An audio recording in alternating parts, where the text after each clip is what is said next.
Hello, Lincoln. Hello, Claire. Hello, Margot. It's Grandma Sue's story time once again. And yes, I'm still at the Avon Lake Cottage. And you can see the cottage behind me and my two kayaks. I'm sitting on the dock and looking at the beautiful scenery. Today's story is called Caps for Sale. A tale of a peddler, some monkeys, and their monkey business. I wonder what monkey business they are up to today. Well, let's begin. Once there was a peddler who sold caps, but he was not like an ordinary peddler who carried his wares on his back. He carried them on top his head.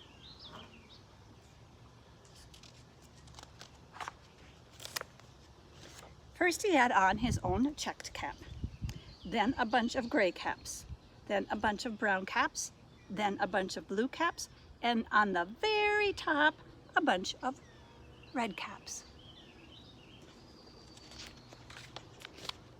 He walked up and down the streets, holding himself very straight so as not to upset the caps. As he went along, he called, "Caps, caps for sale, 50 cents a cap." One morning, he couldn't sell any caps. He walked up the street and he walked down the street calling, "Caps, caps for sale, 50 cents a cap." But nobody wanted any caps that morning. Nobody even wanted a red cap. He began to feel very hungry, but he had no money for lunch. "I think I'll go for a walk in the country," said he. And he walked out of town slowly so as not to upset his caps. He walked for a long time until he came to a great big tree. "That's a nice place for a rest," thought he. And he sat down very slowly and leaned back a little by little against the tree trunk so as not to upset his caps. Then he put up his hand to feel if they were straight. First his own checked cap, then the gray caps, then the brown caps, then the blue caps, and on top, the red caps. What's your favorite color? Well, the caps were all there, so he went to sleep. He slept for a long time. When he woke up, he was refreshed and rested. Oh, yes. Do you see something missing? Uh-oh. But before standing up, he felt with his hand to make sure his caps were all in the right place. All he felt was his own checked cap. He looked to the right of him. He looked to the left of him. He looked in back of him.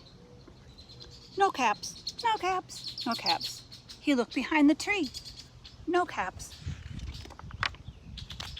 Then he looked up into the tree.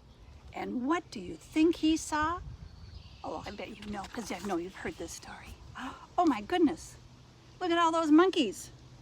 On every branch sat a monkey. And on every monkey was a gray, a brown, a blue, or a red cap. Oh, I've never seen such a sight in my life. The peddler looked at the monkeys. The monkeys looked at the peddler. He didn't know what to do. Finally, he spoke to them. "You monkeys, you," he said, shaking a finger, "you give me back my caps." But the monkeys only shook their fingers back at him and said, "Tch, tch, tch." This made the peddler angry, so he shook both his hands at them and said, "You monkeys, you give me back my caps." But the monkeys only shook their hands back at him and said, "Tch, tch, tch." Now he felt quite angry. He stamped his foot. Can you hear that? "You monkeys, you better give me back my caps." But the monkeys only stamped their feet and said, "Tch, tch, tch." By this time, the peddler was really very, very angry. He stamped both his feet and shouted, "You monkeys, you give me back my caps." But the monkeys only stamped their feet and said, "Tch, tch, tch." At last he became so angry, he pulled off his own cap and he threw it on the ground and began to walk away. What did those monkeys do. I better put my cap back on. My hair is afraid. Then each monkey pulled off his cap, and all the gray caps and all the brown caps and all the blue caps and all the red caps came flying down to the ground. So the peddler picked up his caps and put them back on his head. First, his own checked cap, then the gray caps, then the brown caps, then the blue caps, and the red tops, the red caps on the very top. And slowly, slowly, he walked back to town calling, "Caps, caps for sale, 50 cents a cap." The end. And that is the end of the story for today, called Caps for Sale. I hope you enjoyed it, and I hope you can find this book on your bookshelf and read it again and look at the pictures and enjoy it.